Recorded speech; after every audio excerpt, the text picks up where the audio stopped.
So one thing that I want to tell you as a one man show, like mine is just my husband and me. And I had some people that said they wanted to do the appointment setting with me. Well, when it came down to it, they weren't answering I was watching and nobody was answering my leads. So obviously I'm gonna be the one up at 2 o'clock in the morning answering leads and stuff because I don't want to miss my money. Um, but one thing I will say is if you're going to hit those high ticket areas, you have to be more than a one man show. And how do you do that? Well, look, I'm gonna be real with you. When I'm sitting here on DM with these people and they don't want to give me their phone number, I'll be like, I would love to work with you, but I have to get a number to pass on to my scheduler so that she can get you scheduled. I create a person that ain't even there to make myself look fancier than what I am. Because at Right. the end of the day, it is not my shop, it is not my house, it's not my yard, it's my skill with these dogs. That's all it boils down to. And once they get here and once they see what my husband and I do with these dogs, they can't deny it. The only way they can deny it is if they don't have the money and there's no way for them to come up with the money. And hopefully I've did a good job of screening them beforehand.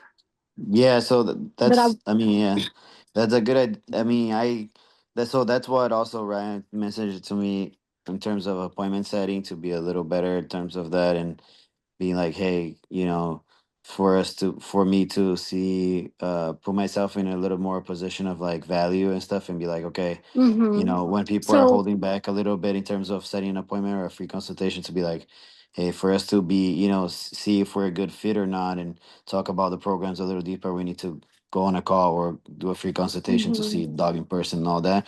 So I've been getting better at that. But also there's a moment where yeah, I don't know. It's just there's just if I mean I also don't do boarding trains at the moment. I only do private packages and things like that, and I've been fairly successful in it, but it's just not if I have a like if people are a little more, for some reason people are easily sold on boarding trains, or it's way easier, like especially here in LA, Not like for me. people are people are all about boarding trains here in LA, like, and so that's one small difficulty that I have, but yeah, it's just I Mm. have to figure it out how to put myself in a position of value and say like, hey, I need to go and see your dog in person and things like that, and is that's the part where I've been it's just that So transition has been getting me behind.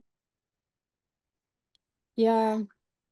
The only thing I can say about the board and trains is I feel like those are most of the people that are either crazy busy or they're lazy, one of the two. Because I try to push my privates before I push board and trains because when I itemize out the cost with how much time I spend taking these dogs out to the bathroom and whatever, with the board and trains. I get paid way less for the board and trains than what I do for the privates. But, maybe you can push that just by doing like a pros and cons with the board and trains versus the privates. One thing that I say with my privates is you don't need a board and train if you can dedicate 10 weeks with me, just 1 day a week for 10 weeks. My goal is to teach you, not only teach your dog, but teach you everything that you need to know so that every dog beyond this point, you will know exactly what to do and you'll never need another dog trainer again. Now, we know that's not the case.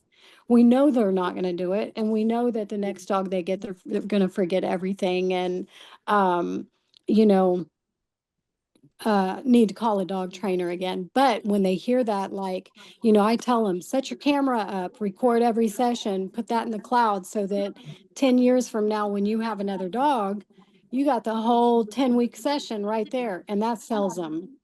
It just sells them, especially if they have like four dog. I've had people contact me and I'm like, do you have a new puppy or an existing pet that you're reaching out about? And they're like, oh, well, I have five dogs. I'm like, oh, okay, which one would you like to focus on? because I got to zero it down. And they're like, well, I've got one that does this and one that does that. And I'm like, oh, okay. I said, you got a nice little pack there. I said, now, what I'm offering is a free session for one dog. Which one would you like to focus on? And I bring them back to we need one. But then when I get them here, I'm like, look, one dog in private courses, record every session that you come to me with, and take that home, put it in the cloud, and you've got training for all 5 of your dogs for the cost of one. We know that's not the case because every 5 dogs is going to be different, but it sells it.